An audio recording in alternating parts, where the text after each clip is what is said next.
The woman who took less than 50 days to crash the British economy, sent interest rates spiralling, and lasted less time in office than a lettuce, is launching her political comeback this week.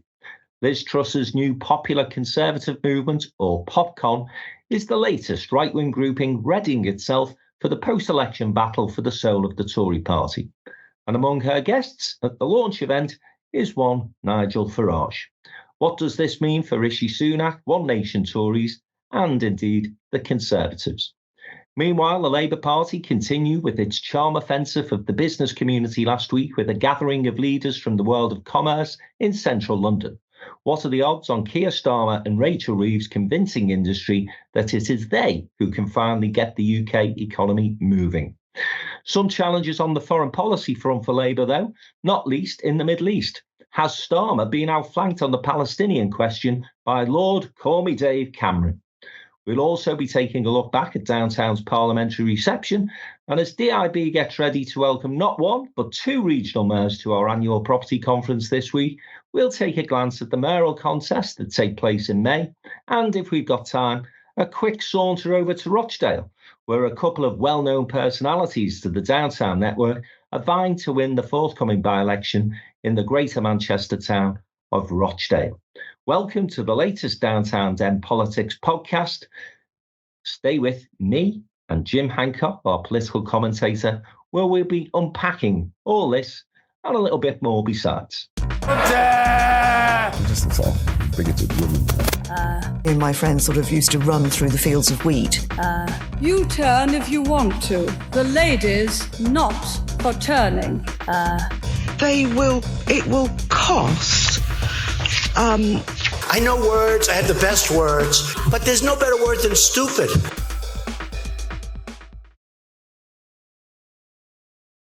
So, James, an awful lot to get through this week. As I say, a lot to unpack. And let's start with Liz Truss, who will be launching on Tuesday of this week in central London, this new PopCon movement.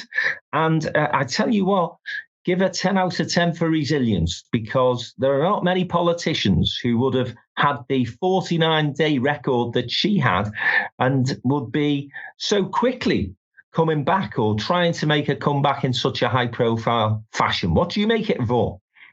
Well, concerning Liz Truss, as we talked before, I'm still struck by when she appeared at a downtown event in Liverpool some years ago now, and her feisty manner was something that struck me, and that, on a sort of one-to-one basis, I found her quite a reasonable politician, and certainly it was evident that the sort of quality you just referred to was present then and has remained ever since. I mean, you can think of other politicians who would have slunk away after the debacle of her premiership and never be heard of again. A bit like Theresa May, isn't it? She hasn't gone away, so they've got thicker hides perhaps nowadays. I don't think Theresa May, thank you for that comparison, James.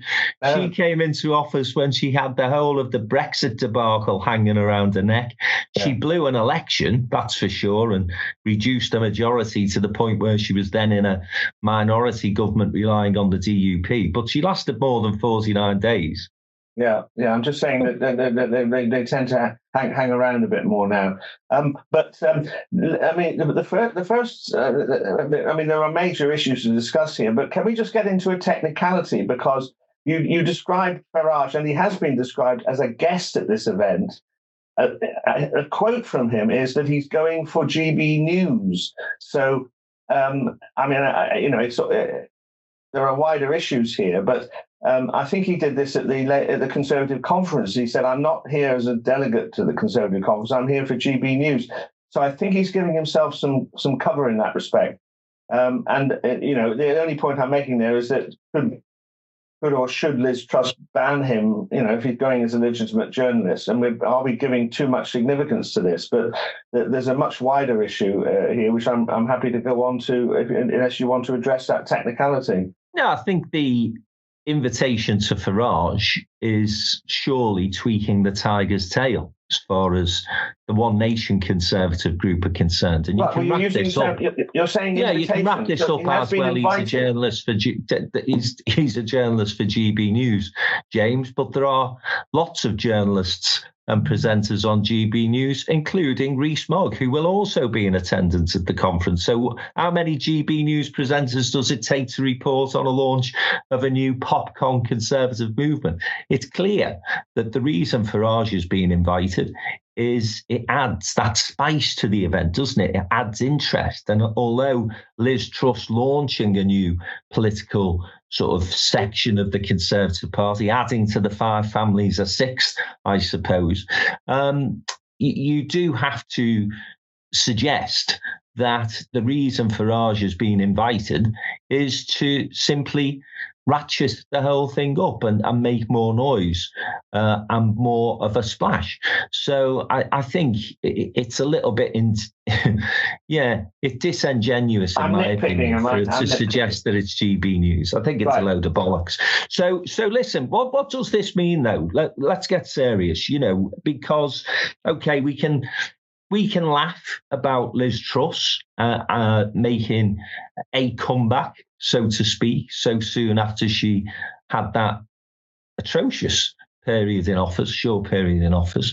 But nevertheless, if you think back to the Conservative Party conference, which you referenced, she was the person that attracted hordes of members to the fringe event that she did.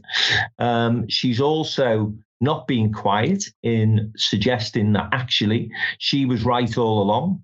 And, the markets were wrongly spooked. And had she been allowed to pursue the agenda that she and Kwasi Kwarteng wished to pursue, then the economy would have actually turned around and been in a stronger position. And it seems to me that, problem for Rishi Sunak is this week, for example, he will be in Northern Ireland celebrating the fact that the Assembly is sitting again. And that's a great achievement. Make no bones about it. Sunak deserves credit for getting that show back on the road. But again, attention is going to be deflected away from those, what he would describe real issues, to this launch event, where, as I say, you've got Truss, you've got Farage, you've got Rees Mogg. It's a problem for the Tories, Jim, because they continually look as though they're a party that is split asunder. Well, and then let's get to the broader picture of this. And I want to, in order to develop my argument, to project forward to a scenario which I know you don't like. You've made your views about Richard Tice, the current leader of Reform, very clear. But supposing for a moment, he's standing in every seat, so he tells us, supposing this issue of immigration, which has been retoxified by some of the dreadful events that have been in the press in the last week, supposing he gets one or two MPs, but more significantly gets 12 to 15% in the general election, what effect will that have on the choice of the Conservative Party in opposition, if they go into opposition, on the sort of leader that they will elect? And this is the broader picture. The Conservative Party will either move quite radically to the right, almost to be unidentifiable with Reform, or that there is such a coming together of these two groups of people that is what actually happens on the right of politics. And that's why I think you're right at the beginning of this podcast to draw our attention to this gathering this week, because I think in the overall context of where we are with Sunak's weakness and this immigration issue building up. Just one last thing to say is Liz Truss is particularly identified with low taxes. I'm not quite sure what her full stance on immigration is, but Rees Mogg will provide that, no doubt. So you've got this. I mean, I don't know whether you think I'm taking this too far, but I think it could be a very significant gathering. No, the reason I've decided to highlight the launch of PopCon was very much on the basis that I do think that this has wider implications for the future of the Tory party. And the people that I want to really focus on are the One Nation Tories, because what do they do in all of this? There is already mutterings within the Parliamentary Party. And let's just remind people that although the party membership of the Tories, so the local Conservative associations, are dominated by people who you would describe as natural Liz Truss supporters, to the right of Sunak, certainly. Let's not forget, she comfortably beat Sunak in that membership ballot for the leadership only a couple of years ago. The Parliamentary Party is very different in terms of its makeup. And most of the Parliamentary Party are what you would describe, or what we would describe, as mainstream Tories, One Nation Conservatives. So from the sort of Heseltine, Ken Clarke tradition. And if the Conservatives decide post-election to tack further to the right, what do that significant number of Conservatives do? Do they simply go with it and do what people like, for example, Wes Streeting, Alison McGovern and others did when Corbyn took over the Labour Party, basically stay in and fight for the future of the party and try to win it back? Or do they try to find a new political home of their own? And that is going to be a dilemma for them, Jim.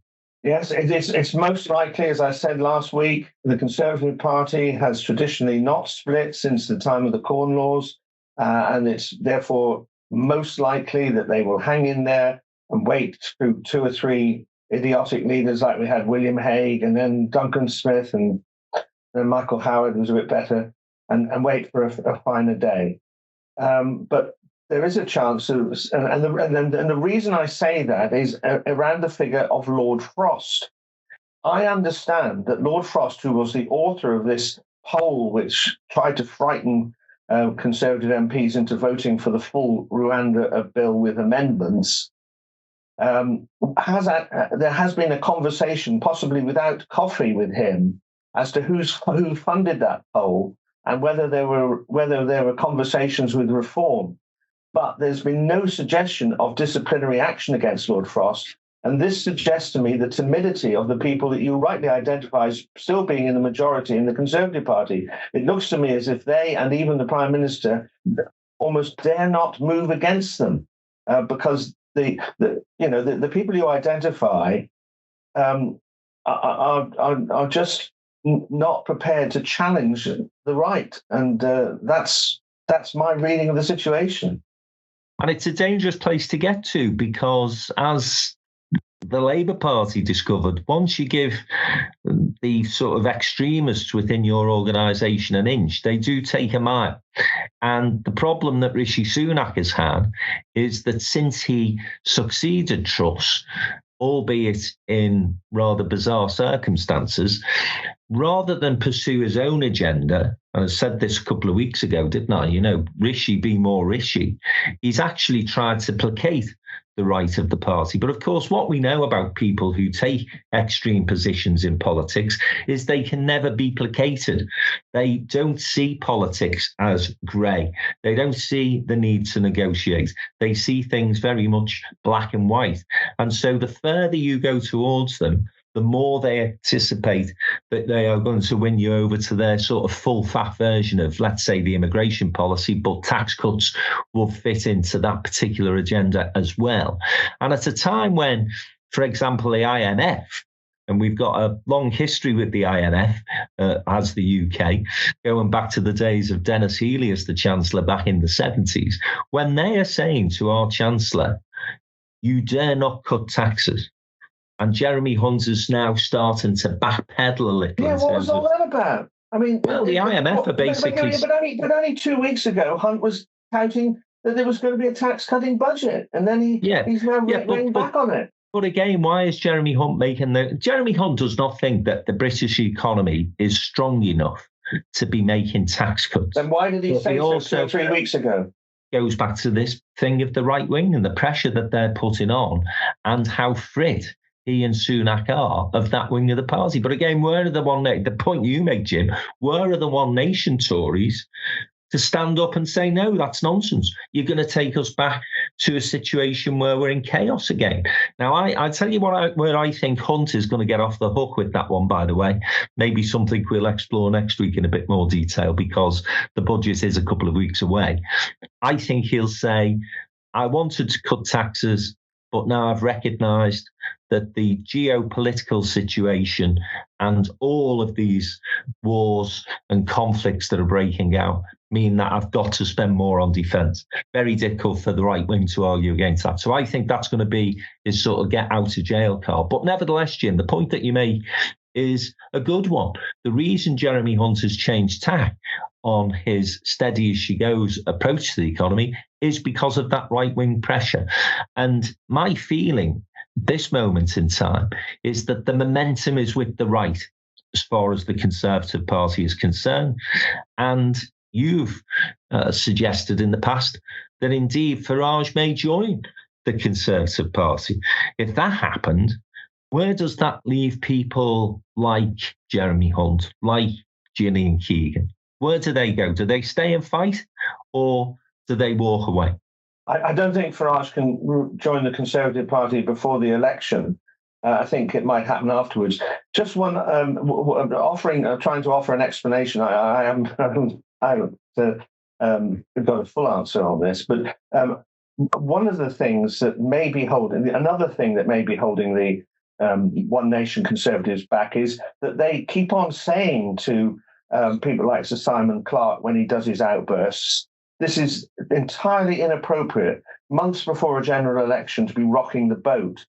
And therefore, they won't rock the boat. I mean, I think their overall motivation is that they are intimidated by the right. But of course, if they engage, as you invite us to think about, if Damien Green, made a major speech talking about these wreckers and they're not conservatives or they need to be expelled or disciplined or whatever, he would, of course, be guilty of rocking the boat. So I think that they're trying to be well behaved, but they are, as you possibly say, I'll put words in your mouth, walking into the abyss by adopting that rather passive tactic. Yeah, and they do need to look across the chamber to the other benches and look at the internecine warfare that the right wing or the mainstream Labour Party members across there were able to sort of undertake when Corbyn was leader. They didn't sort of sit back and allow Corbyn to just take off with his lunatic left agenda without criticising, and people resigned from shadow cabinets. There was a leadership challenge against Corbyn, unsuccessful though it was. There was always that pushback against that move to the extreme left. Not and by eventually, everyone. There were one or two, I can't remember his name now, who actually served in a Corbyn cabinet.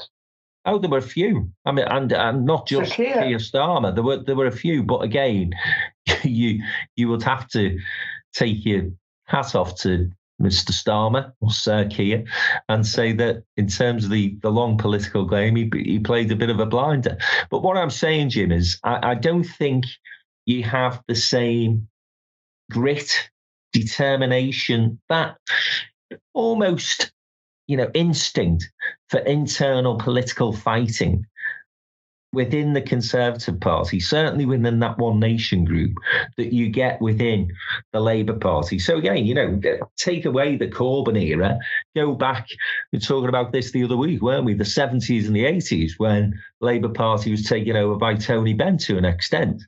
But, the trade union barons, the right wing of the party, they dug in. They got by a whisker Dennis Healey elected as deputy leader of the party. Michael Foot was the compromise candidate. Now, okay, it led to a catastrophic election result in 1983, but nevertheless, the foundations were laid for Labour to come back into the centre ground of politics and then subsequently to get Neil Kinnock elected, and the rest is history, so to speak. I just sense that we're in a place now where the Conservatives could permanently end up on the extreme right of British politics. And I think that's a dangerous place for us to go for two reasons. Firstly, because obviously the country for many, many years now, since post-war certainly, has been what you would describe as largely consensus in terms of its politics. Okay, Margaret Thatcher would have been seen as a bit more radical, but by and large, we've been seen as a country that practices and elects consensus, middle of the road politicians and prime ministers. The problem I see is that if you look across Europe, and indeed you look across the pond at what's happening in America, the right is on the march. And this idea that, you've sort of projected this morning that, well, they'll just elect 3 lunatic leaders and be in opposition for a long time and go into the wilderness. I'm not sure that will happen. I think that we are in this country so transient in terms of our vote and so fed up with the politicians at this moment in time that the time is actually ripe for a hard right party to sweep into power. And Labour are going to inherit a mess. People expect quick results. If after 5 years the economy is still tanking, we've still got a hangover from Brexit and the pandemic, these conflicts all over the world are breaking out, could you not envisage a situation where we do indeed have a Braverman or Badenoch government elected? Absolutely. Slightly unfair to me. I said that's what... Sorry, Jay. No, it's absolutely fine. I've got as thick a skin as this, Truss. I said that's what they would hope for after 3 batty right-wing leaders. They'd come back to the middle ground. I think there is huge force in what you say. You said that traditionally we've gone along, broadly speaking, with slightly left of centre governments and then slightly right of centre governments. That was before, and I feel this more powerfully every day. I've never felt so depressed for a very long time. Before we had I'm exaggerating, but a perceived collapse in our public services. The people I talk to now are all sorts of different people who are absolutely fed up to the teeth with not being able to get a train, a doctor, contact the Inland Revenue, and a host of other public services. Look at the dental crisis we've got. And in those circumstances, and I was talking to somebody yesterday about it, it's intriguing how people look as if they're going to some extent, because I think you're identifying deeper underlying political trends rather than what you've identified as a rather superficial momentary trend where people vote for a Labour Party will then mess it up. But underlying it, people seem to be turning to the right to deal with this collapse in public services. And I think you're absolutely right, and it's all got to do, in my opinion, with Brexit and things like that. This country is on quite a sharp decline, in my opinion, and the appropriate political structure, and I say this with great sadness, could well be a very right-wing government coming to office with simplistic slogans for desperate people, and we can think of historic precedents for that. So I think you're quite right to outline that as a possibility.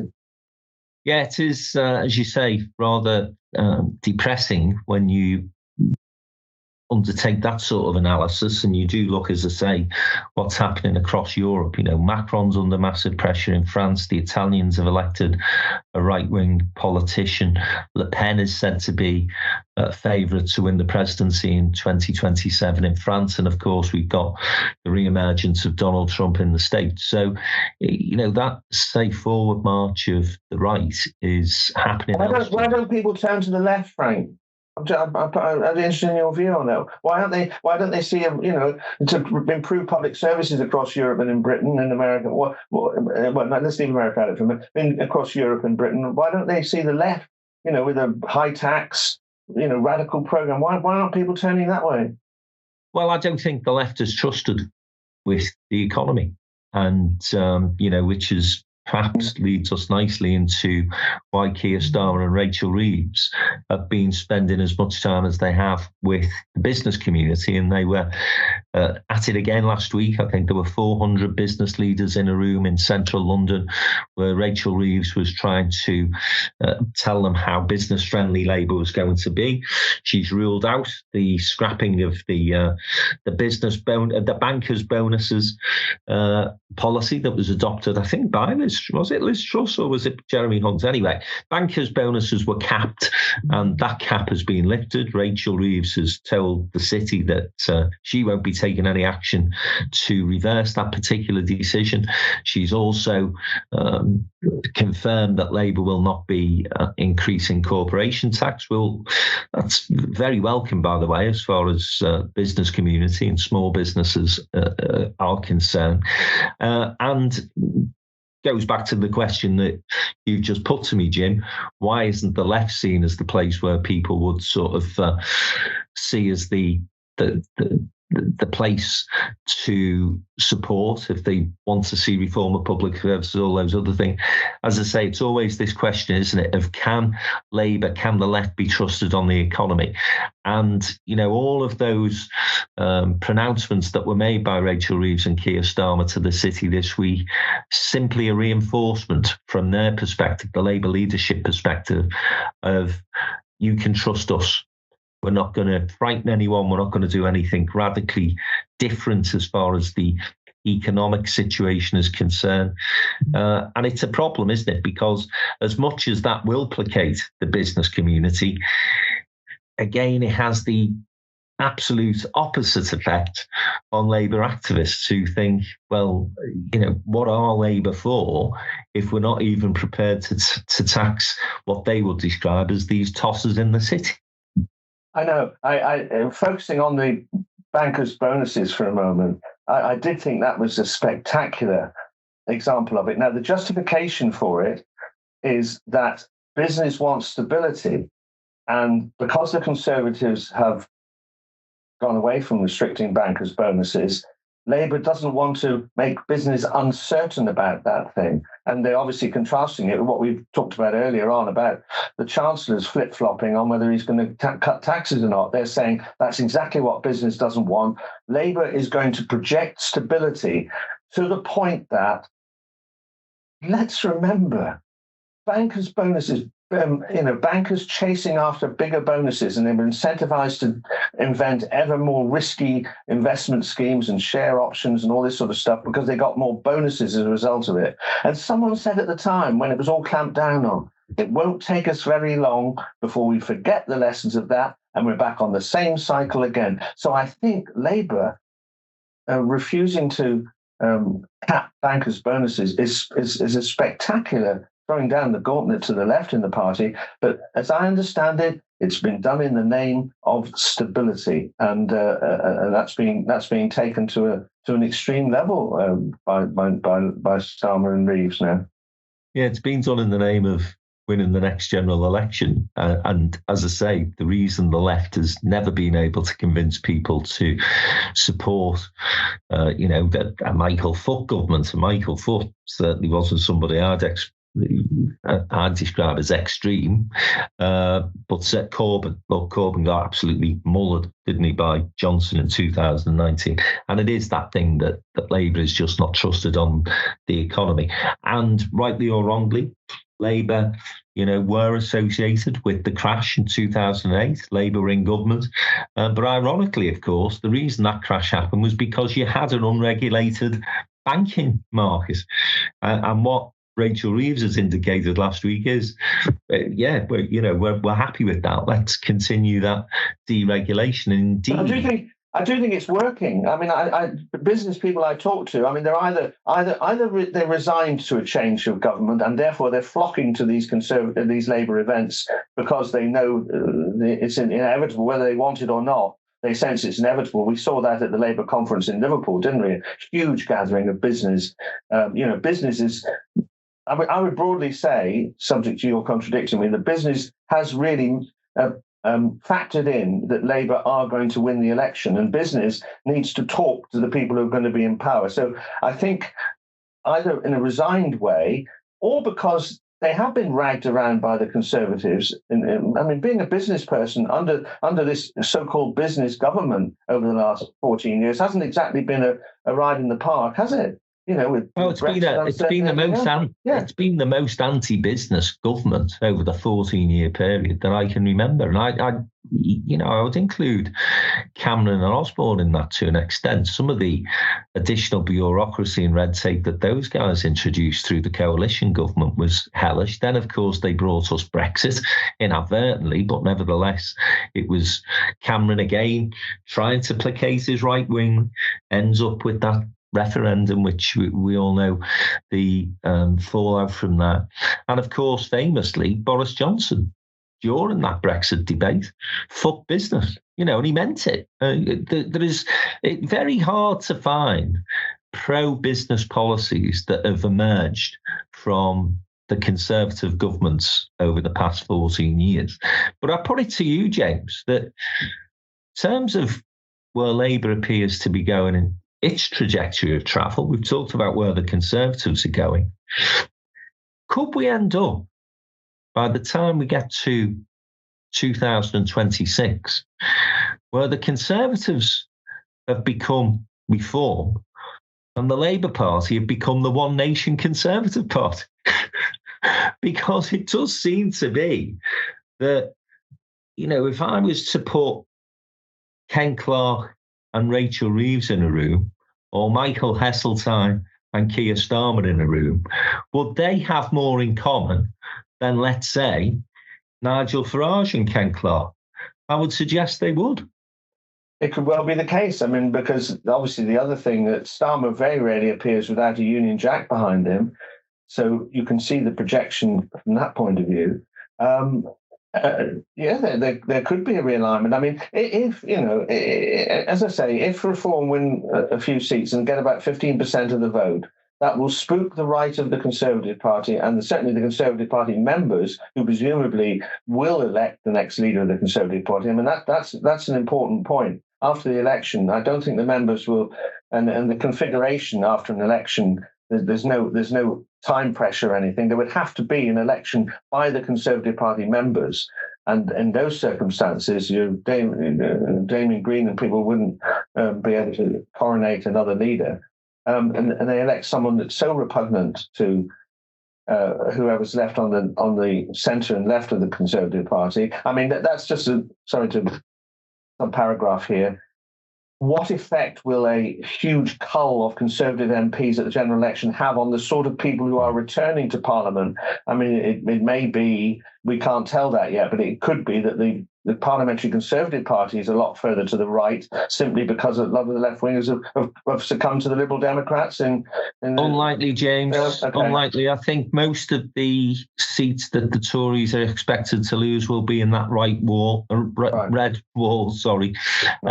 most of those were the sort of Lee Anderson types. So I actually think the Parliamentary Party will still reflect that One Nation tradition of Tory. But as you rightly say, the Conservative membership is not going to allow the Parliamentary Party to foist upon them another leader that it doesn't want. And so they can try and stitch up all they like.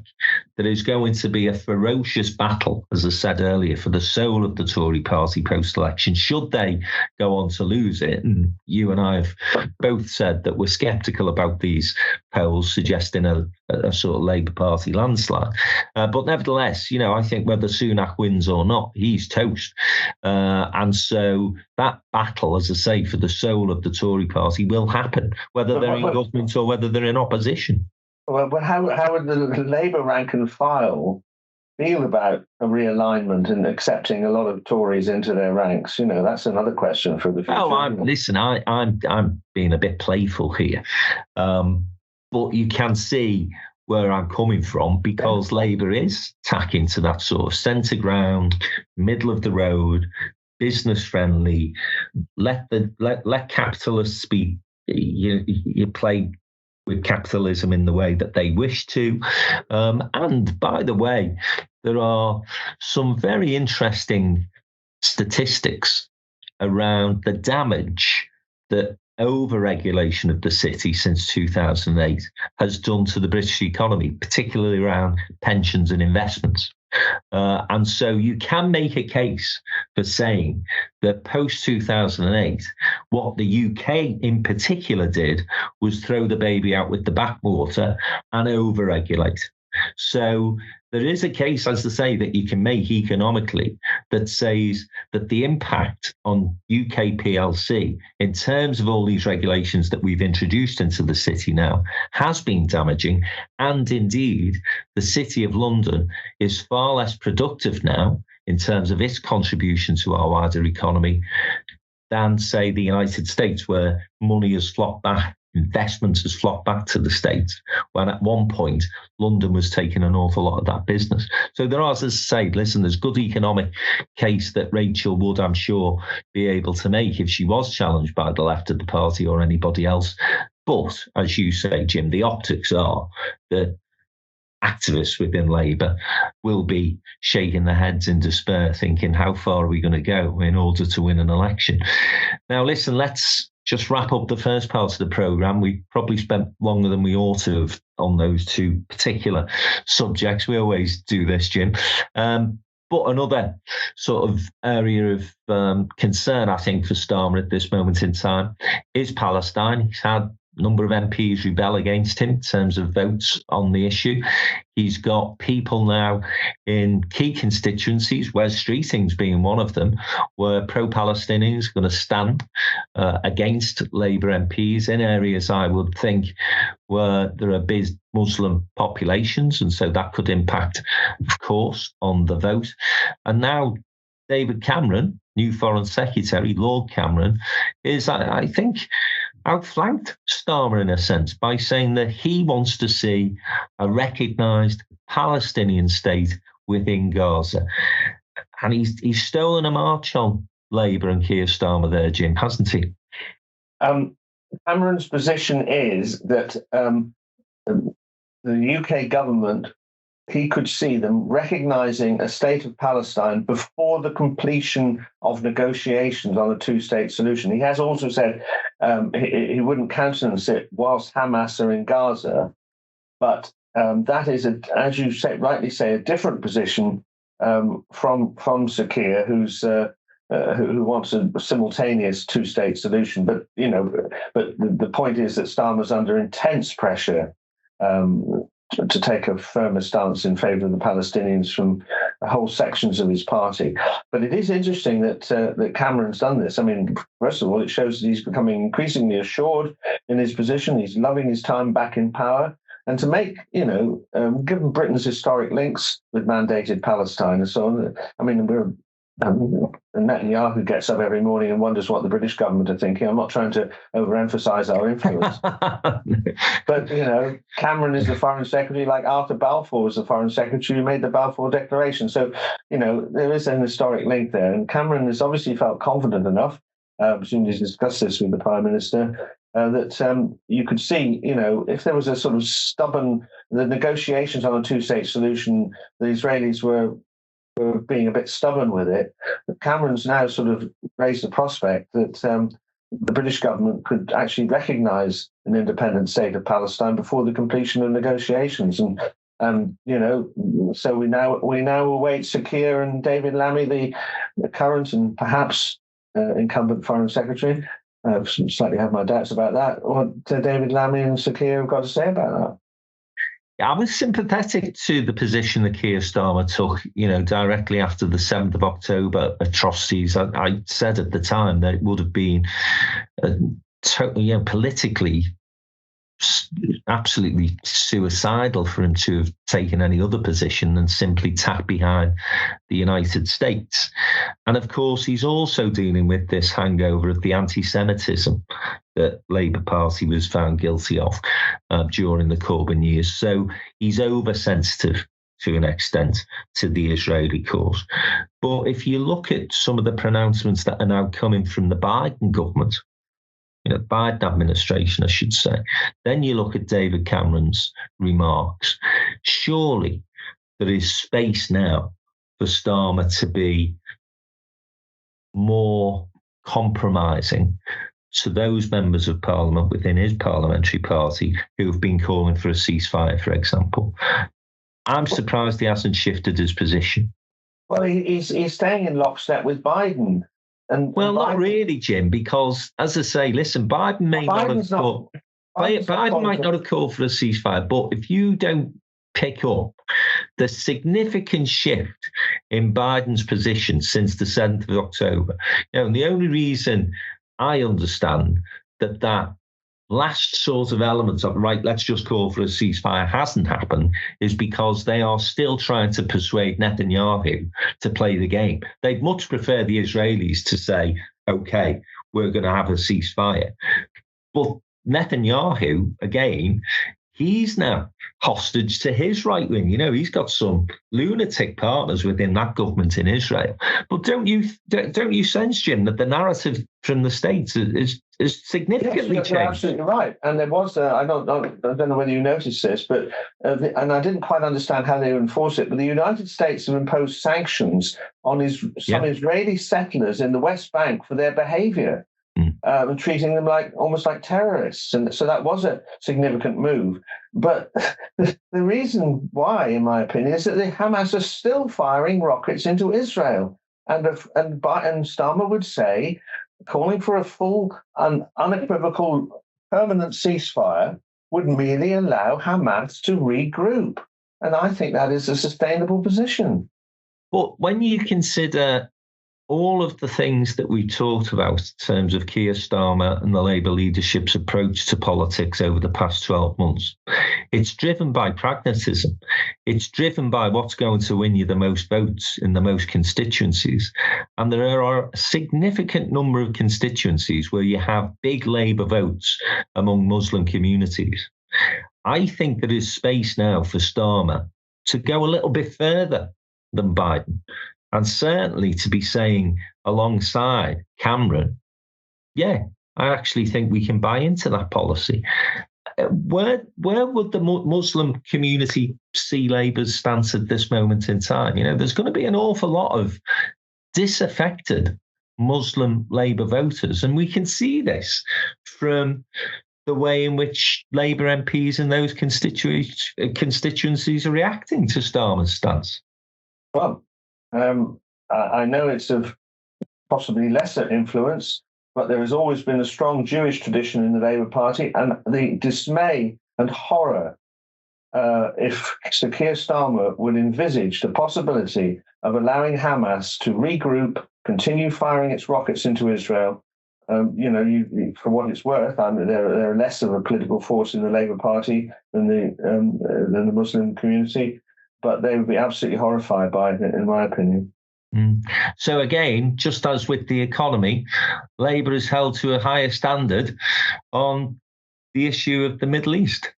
That's a very interesting point, actually. Yes, the Conservatives are actually in government and making the decisions. But you're right, to some extent, there's an element of unfairness there. It's a very, very difficult issue. I mean, don't get me wrong. I'm as appalled as everybody else is of some of the Israeli tactics, and I do think they've been guilty of war crimes. It's an impossible position. I think both that Israel's guilty of war crimes, and I think it's unconscionable to expect the Israelis to have a country on its borders firing rockets into it.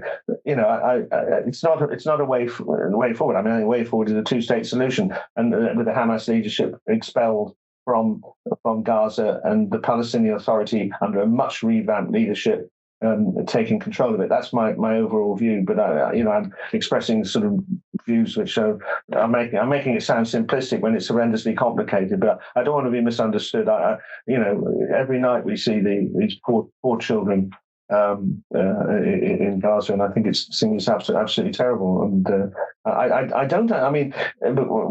moving on to the military situation, Israel's not finding it easy to conclude this operation. I imagined after 2 months of these highly expert troops going into cellars and things that they would have dealt with it, but they clearly haven't. No, I think we always, in recent times, appear to underestimate the challenge in terms of military operations. We did it, didn't we, in Iraq and Afghanistan, and it's the exit strategy as well. And I think this is what is starting to exercise the minds of Americans. Firstly, who's going to pay for the rebuilding of Gaza? And how do you come back from that? And how many future terrorists, are we breeding with the inhumanity, the inhumane approach that Israel have taken? And take you back to your own comments, actually, Jim, just in October, when this terrible conflict kicked off, and you said, the danger is that the Israelis will overreact, and I think sadly they have, and whereby they had, absolute comprehensive international support after that atrocious terrorist attack on the 7th of October, you've slowly but surely seen that diluting because of the reaction which you've described, war crimes, a military operation that doesn't appear to be wholly successful, and no clear sense of where the exit strategy is. Listen, it's an issue that we will come back to in future weeks, I'm sure, on the podcast. But for this particular podcast, as I say, I wanted to just focus on the dilemma that Keir Starmer faces, particularly when you've got quite a clever political operator in Cameron in making statements that certainly sound more sympathetic to the Palestinian cause, if actually they don't take the conflict in reality any further forward. But listen, we've come to the end of the first segment of the programme. Afterwards, we're going to look back at what was an absolutely fabulous event down in Westminster last Monday. It's downtown's parliamentary reception, and we're going to look ahead to the mayoral elections in May. And finally, if we've got time, we're going to look at some of the personalities, the runners and riders in the forthcoming Rochdale by-election. Stay with us. We'll be back in a moment.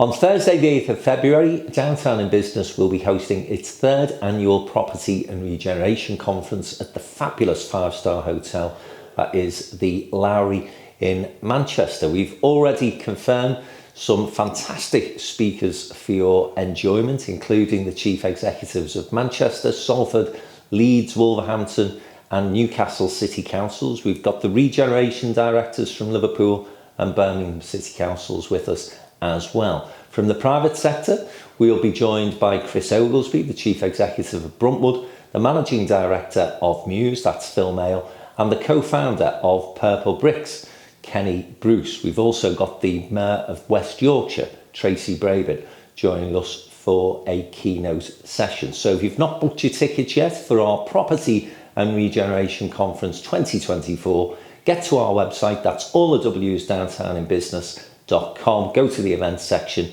get your ticket booked. We've already got over 100 movers and shakers from the property sector in the room. It's one not to miss.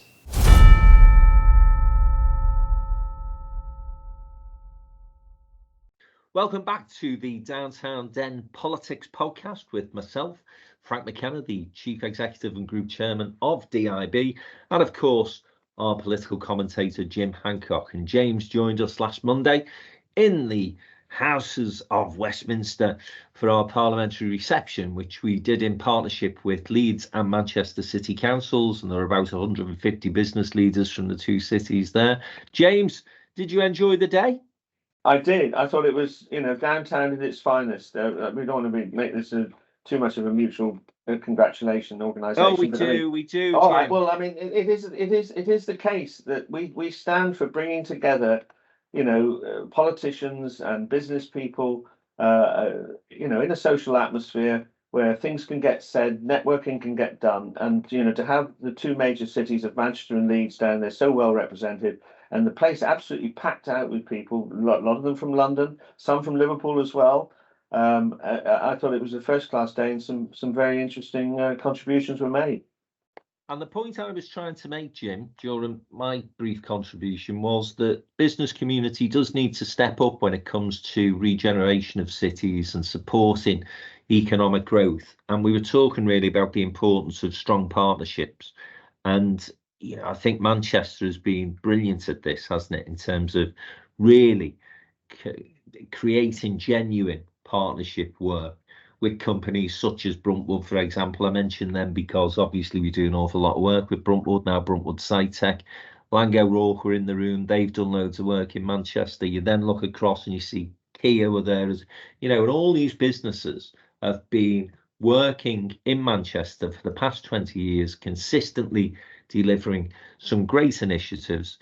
And I think the other thing that, came out from the day was that, from the leaderships of both Leeds and Manchester, collaboration, not just between public and private sector, but the two cities is important as well, because that connectivity between those two great cities, if we can improve it, will lift UK PLC's economic performance.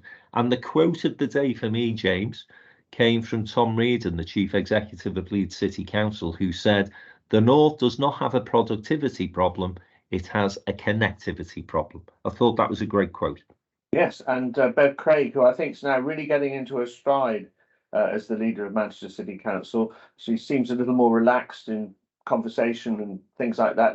Difficult task to take over from Sir Keir Starmer, as Xabi Alonso will find when he takes over from Jurgen Klopp. But I mustn't digress. I'm sorry, Jim, but Bev has not yet taken over from Sir Keir Starmer. She took over from Sir Richard Lees.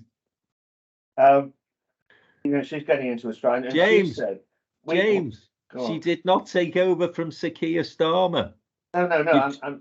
No, Sir Richard Lees. Sir Richard Lees, sorry if I said I'm sorry, I see. Yes, right. And she's getting in her stride, and she said, all this collaboration is to make Manchester and Leeds net contributors to the UK economy. We it's not a begging bowl thing. We want to enhance our economies of our cities so that we can be net contributors to other less well-developed parts of the country. That was that sense of ambition. The other thing I wanted to say was that, and I wrote this in my blog last week, a couple of days after our reception, there was a very serious report on the financial crisis in local government. And of course, all those things are important, the delivery of childcare, adult care, all the things that we want local councils to do. But they also do, as Downtown was emphasising in this reception, they are potentially, and in fact, in many cases, huge sources of economic regeneration. So there's in a sense two major importances of local government, and not always recognised centrally, as we discussed before. No, it was a tremendous event. We were really pleased with it. The feedback we've had has been really positive. And of course, we had 3 shadow cabinet ministers join us as well. Hilary Benn, who's also the MP for Leeds Central, Lucy Powell, who's the shadow leader for the House, but also Manchester Central Member of Parliament, and the shadow business minister, Johnny Reynolds, who I thought made an excellent contribution. Again, going back to the comment that you made earlier, Jim, about business warming to Labour, people very impressed with Johnny's contribution to the reception on Monday. It was, as I say, fabulous event. We'll be doing it all again next January, probably going to involve a couple of other great northern cities, Newcastle and Liverpool. So I'm sure that's one to look forward to. And we might have a new government by then, James, unless we're in the middle of a general election, January 2025 campaign, but I doubt very much whether that will happen. What will happen in terms of the polls and what we know will take place this year are mayoral elections. And of course, devolution has been on the agenda downtown for many, many years now. We're pleased to see it happening. We're pleased to see places like the West Midlands and Greater Manchester get trailblazer deals. We'd like to see it go further. But what mayoralities have produced are some really key, important, dynamic individuals and personalities within the political landscape who have made a difference. And of course, I'm thinking principally of the two Andys, Andy Burnham in Greater Manchester, Andy Street in the West Midlands. I don't think Andy Burnham will be losing too much sleep about his forthcoming election. I can't remember what he won by last time, but I think they weighed the vote in Greater Manchester for Andy Burnham. On the other hand, Andy Street will be expecting a tough battle. He's won probably against the odds on 2 occasions now. I don't know whether you've been able to take a look at what's happening in the West Midlands to any great extent, James. But these mayoral contests are taking on real significance now, aren't they? Oh, yes, very much so. A couple of comments. I mean, Andy Street, the West Midlands political scene is to some extent dominated by the financial problems of Birmingham City Council, and Coventry Council as well, apparently, is now facing continuing problems over this equal pay, which they've not sorted out. So maybe, I mean, it's a tricky game for these mayors to play, because Andy Street, Birmingham is part of a club of authorities that he presides over. So, he doesn't particularly want to sort of lay into them and destroy them and so on. But, he will be trying to, and it's a tough ask, because, as we said last week, if the political tide is against you, you can be an excellent mayor. And I think, there's general consensus that he's been an excellent mayor. But if the national political tide is against the Conservatives, he may be swept away. But I imagine he'll be campaigning partly on saying, well, the Labour administration in the West Midlands has not been too hot. If you look at Birmingham, so we'll have to see. If we're just widening our field to talk to our valued friends up in the northeast. There's been a big row going on about whether Ben Houchin, the very serious allegations were made by certain Labour MPs in the House of Commons about a major regeneration project on the Tees, some former land that was part of the heavy industry there, and suggestions that there'd been corruption. That was the words that were used by one or two Labour MPs in the House of Commons. And Michael Gove set up an inquiry. Whether he had full knowledge of what it would report, I don't know. But it was, in a sense, quite a brave thing for a Tory minister to do against, in inverted commas, a Tory mayor. But that proved no corruption whatsoever last week.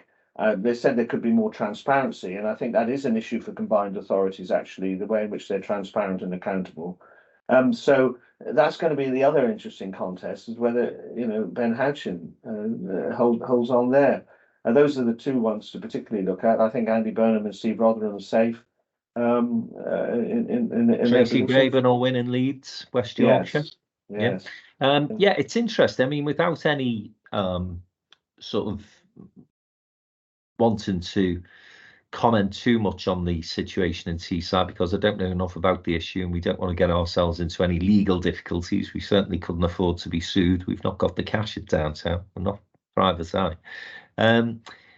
It does sort of make me smile when you make that comment about, well, combined authorities, of course, need to be more transparent. And it's a sort of throwaway line.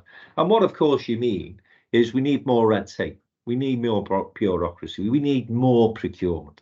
And I'll tell you, James, what the private sector will tell you is we need less of that. Because one of the reasons why UK PLC struggles with this word of productivity and struggles to deliver is because we are bogged down in the shite and the mire of all of this so-called transparency. And it's not transparency. It's pen pushers. It's people who don't know what to do. It's people looking for something to. Honestly, it drives me mad. Now, of the little I do know about the situation in Teesside, I can relate to, because we have the situation in northern cities across the whole of the region. And it comes down to this: what is land worth? And land that has been left derelict for 20 years, I would suggest, is not necessarily worth the market value that somebody can come along and say, well, that's worth £300,000. And of course, if it was in London, it'd probably be worth £1 million. What's happened with many of these regeneration sites is that they are given to the private sector. The private sector take the risk. The private sector often have to invest significant amounts of its own money, or sometimes banks' money. They don't get any cash from the local authority. They're simply gifted the land, or they're given the land for a rent of £1. They then develop it, make huge profits, and people go, oh, it's terrible. Private sector have come along and they've made a load of money. They don't say, but, that derelict land that's been stood there for 30 years doing nows is now housing people who have got jobs, or it's created homes. So I don't buy this nonsense that what we need to do is introduce more procurement regulations, because in fact, what Keir Starmer and Rachel Reeves are saying they will do is clear that away. And of course, it's what Liz Truss wanted to do. It's one of the things I actually would have supported from that Liz Truss agenda. So, James, you can come back at me if you want. But honestly, this idea that we need more bureaucracy in local government, I think, is a load of bollocks. Lord Houchin, I'm sure, would be anxious to take you onto his comms team for his election campaign, because that's precisely his case. His countercharge against Labour is, that land lay derelict under your administration, and I've managed to find developers who've developed the land. I am more cautious than you. I shall make a very old reference now and say I could truly characterise your position as bring back John Poulsen, which will be completely lost on most of our... Wasn't that the North East as well? Yeah, well, it was indeed. I mean, very briefly, he was found guilty of corruption on a big scale in the North East. But there's the point, Jim, isn't it? He was found guilty of corruption. So if you do something wrong, you will be found out. But the problem that we have, the case in Teesside, don't know enough of the detail to really comment, as I say. But if it is simply this, look, there was land that had lain derelict for 30 years and it was sold to a private developer for a quid. The private developer went on to make millions of pounds, but in the process, regenerated that land, brought it back into life. And as I say, I think, again, this is just from reading reports. I think there were some job creation initiatives on that particular site. But as I say, in Liverpool, in Manchester, in Leeds, I will take you to sites where the local authority have been glad to get that land off the books. It's a drag on the books, the balance sheet of a local authority. And if we are to say that those sort of initiatives are going to come under even more scrutiny moving forward, then where is the incentive for local government officers, for mayors, for leaders to start to take risks and to work in that genuine partnership fashion that we were talking about in Westminster last Monday, to start to get some of this derelict land regenerated? The issue was where the Lord Hodgson had used the somewhat limited, and no doubt you think quite adequate, consultation procedures with those that he was accountable to in doing the deal. I've said twice now, I don't know enough about the detail of the Teesside case, but equally, the idea that the reaction to that is combined authorities need to be more transparent and we need more procurement, as I say, I think is for the birds. I think that what that will do is simply stifle growth in the areas of the country that need the most investment and need private sector investment and private sector interest. So power to the elbow of people who are actually looking at ways in which we can get some of these brownfield sites finally away. And I had a vision for the Northwest Development Agency being overseen by a powerful Northwest Assembly, which you may remember you were associated with once, precisely to provide the accountability for the development agencies that they perhaps would otherwise have lacked. But perhaps we've gone on too long. Well, Northwest Development Agency, again, credit to it. I think brushed away an awful lot of that red tape crap and got loads of things done and loads of things delivered. And as I say, I think we've just got to be careful when we're talking about that. Whenever you talk about local government initiatives, that the initial deal might look as though that land was given away, and then it ends up, as I say, with people making big profits. But let's remember, that is the basis of entrepreneurship. That's the basis of risk taking, and we do not encourage local government leaders, mayors, civil servants, chief executives of councils to be risk takers. And if we want every time profits are to be made on these regeneration sites to be pointing accusing fingers at somebody's had the hand in the till, well, that's fine, but you expect the UK economy to remain in the doldrums for another 10 years because that's what's going to happen. The conclusion to all this, and you made a valuable contribution earlier in this podcast about how you thought that actually the tightening up of banking regulation had actually inhibited things, and you've also called for a more relaxed attitude to development by local government. I'm veering on the regulation side, and it is a balance. I think we can conclude this discussion by saying it is a balance between the dangers of excess in the city and corruption in local government, and let's let our financial services be the beacon for the country, which they are very much in the economy, and get some of this land redeveloped. It's a balance. It is a balance, and it's all about compromise and pragmatism. And listen, we'll have the opportunity of putting some of these questions to two of the mayors at our downtown annual Property and Regeneration Conference this week. It takes place on Thursday at the Lowry Hotel.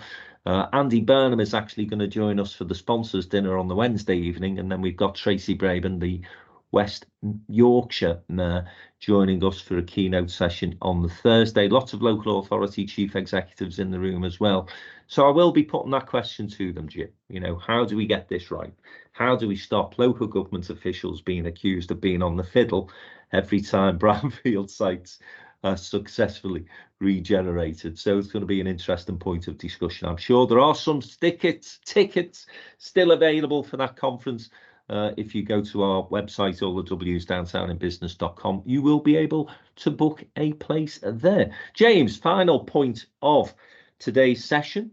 And we're going to look ahead to the by-election in Rochdale, where two people who are well known to some of us within the Downtown Network are among the candidates. And that, of course, is the former Labour MP for Rochdale, now the Reform candidate, Simon Danchuk, who's had a very colourful life since he retired his parliamentary seat, and the Labour leader of the Lancashire Labour group, that is Asif, not Asif, sorry, Azhar Ali, thinking of somebody else there, Azhar Ali, who is a big Burnley supporter, has formerly led Pendle, has stood actually as a parliamentary candidate in Pendle previously, and he's thrown his hat in the ring for the Rochdale seat. Of course, the seat is available because of the sad passing of Tony Lloyd, who was a great man, a great MP.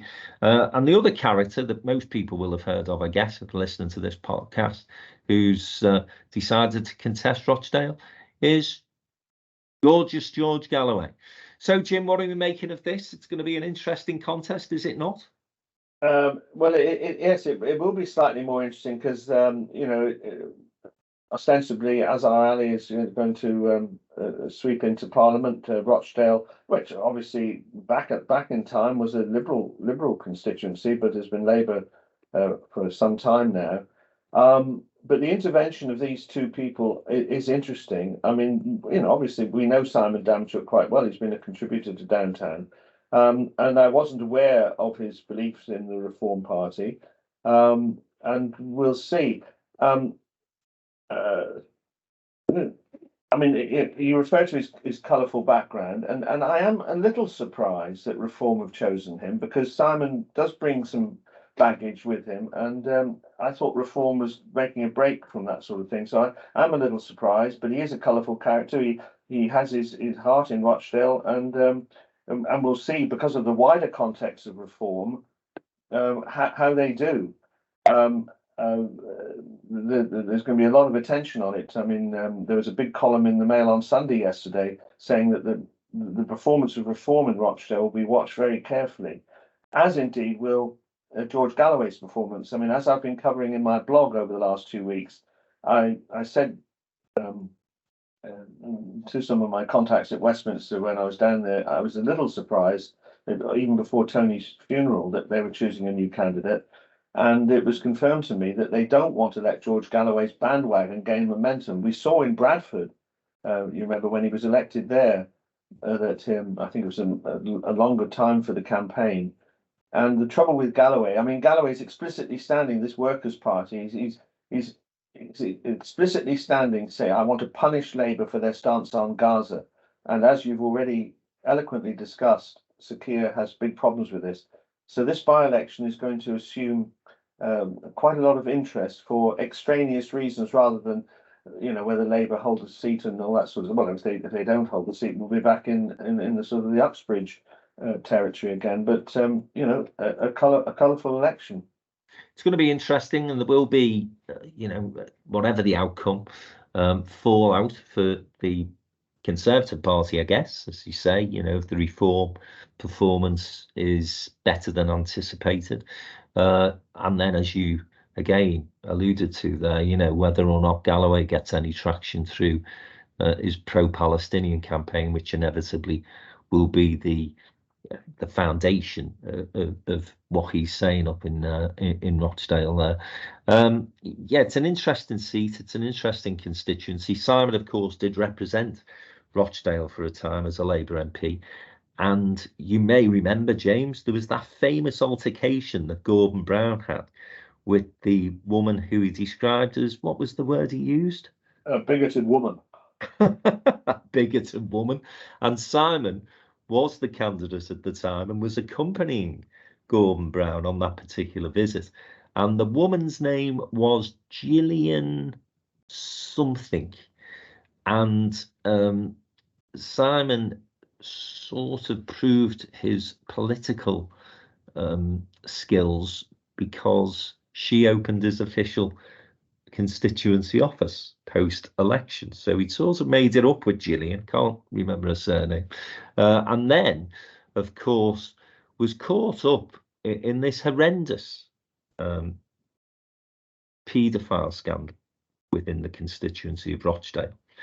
And, you know, when you say that you're surprised by his move from quite a mainstream Labour politician, I guess, but probably to the left of me, over to Reform.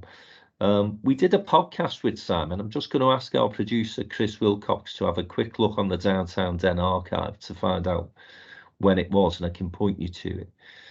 And what came through in that podcast were two things, really. The tortuous time Simon had during that period, because, of course, once he was the first MP to really go for the police and the paedophile rings and the whole scandal of child abuse, then people from all over the country were turning up at his surgeries in Rochdale, and he was having to listen on a weekly basis to some horrendous tales of child abuse. And it really did have a significant impact on his mental health. And subsequently, I'm not breaking any confidence here, by the way, this is all on the podcast. Subsequently, he did suffer quite a major breakdown. And the points he made, twofold, really. Firstly, he didn't feel as though within the culture of Westminster that there is any support for MPs when they're going through that sort of major campaign or that major issue that he was going through in terms of child abuse. Indeed, many MPs told him to walk away from it, to ignore it, which, you know, is frightening, really, when you think about it.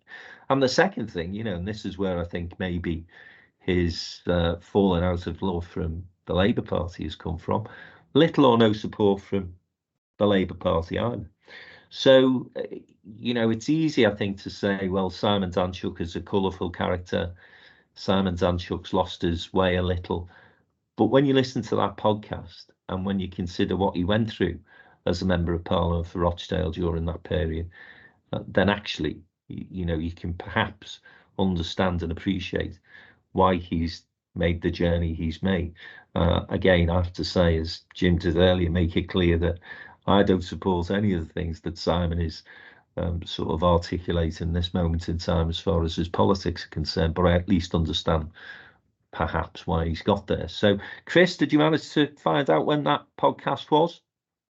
Yeah, it was the very first episode in September 2019. Wow. So the first episode of the Downtown Den podcast interview with Simon Danczuk, quite fascinating. The one thing I will say I'm surprised by is, given his experience during that time, why in the world he would want to try and go back to the Palace of Westminster. But there you go, it takes all sorts, I suppose.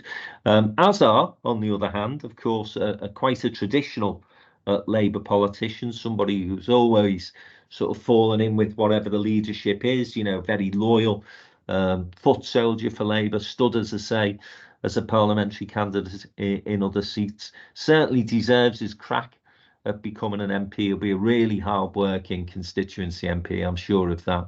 Very talented guy. Has led the Labour group in opposition up in County Hall in Preston, Lancashire County Council there. And again, Jim, somebody I got to know, of course, when I was leader of the North West Regional Assembly and he was leader of Pendle. A talented local government leader who will, I think, you know, bring a little bit of that sense that we do need the Labour Parliamentary Party of local government experience. Because, again, previously, you know, there've been some giants of local government gone into Parliament. You know, I think three off the top of my head: David Blunkett, who was leader of Sheffield; Graham Stringer, leader of Manchester; Louise Elman, of course, leader of Lancashire. Not aware of too many of them at the moment. So as are going into the Parliamentary Labour Party, a good thing for local government, I think. Yes, absolutely. You've given a very thorough explanation for Simon Damchuk's credentials in respect to that highly sensitive stuff, and it will. I mean, I endorse everything you say about Azhar Ali. The last thing I'm going to say is slightly controversial. One of the reasons that Simon Damchuk didn't get support was because there was a far too much sensitivity in the Labour Party about the perpetrators, the large number, overwhelmingly, the perpetrators of that child abuse was Asian men in Rochdale. And even now, in the reporting of the report only 2 weeks ago, the mainstream media never mentioned that.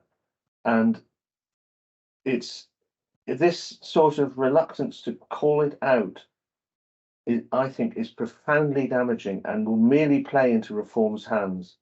There is, Azhar Ali, I'm sure, would agree with this. There is no racism at all in saying that it was largely a thing from the Asian culture. And indeed, Jack Straw actually said that it was allowed to violate Asian girls, and that's why they turned to white girls. And this is never said. And you may be uncomfortable with putting it on a downtown podcast, but I do need to say it because I think it just stokes up. It gives the right the chance to say, there's the wokery, there's the liberals. They won't call it out. And I don't think any Muslim in this country, decent Muslim in this country, would have a problem with that. But there is this reluctance to do it, and it caused the problem to go on for much longer. People in Rochdale knew it was going on. I wish I'd known more about it when I was in harness. But there was this sort of secrecy around it, which I think serves nobody any good at all. And the former MP, of course, Cyril Smith, was caught up in it, wasn't he? And as I say, there was an awful lot of pressure, I think, put on Simon to leave well alone. And as I say, whatever you think of his politics at the moment, I think great credit for him taking up the cudgels on behalf of so many abused kids. And he would echo the points you've made, by the way, in terms of the involvement of the Asian community. Yes, and but again, I hope his party don't flam it up now in the by-election. No, but he would say, Jim, again, and I think he says this on the podcast, but he certainly said it to me privately, exactly the comment that you've just made. 99% of the Muslim community want to see it called out as well. And it does just allow that horrible side of the right to take advantage of the situation. So no, it's a good observation, Jim. Well made. Listen, we will come back, I'm sure, to the Rochdale by-election because the results will be in before we know it. And of course, we'll be back next week with another Downtown Den Politics podcast. Who knows what is going to happen over the next 7 days. But whatever it is, Jim and I will be here to unravel it all for you in 7 days' time. Been great to have you once again. We'll be back, as I say, next week. That's it from Jim Hancock and myself for another week.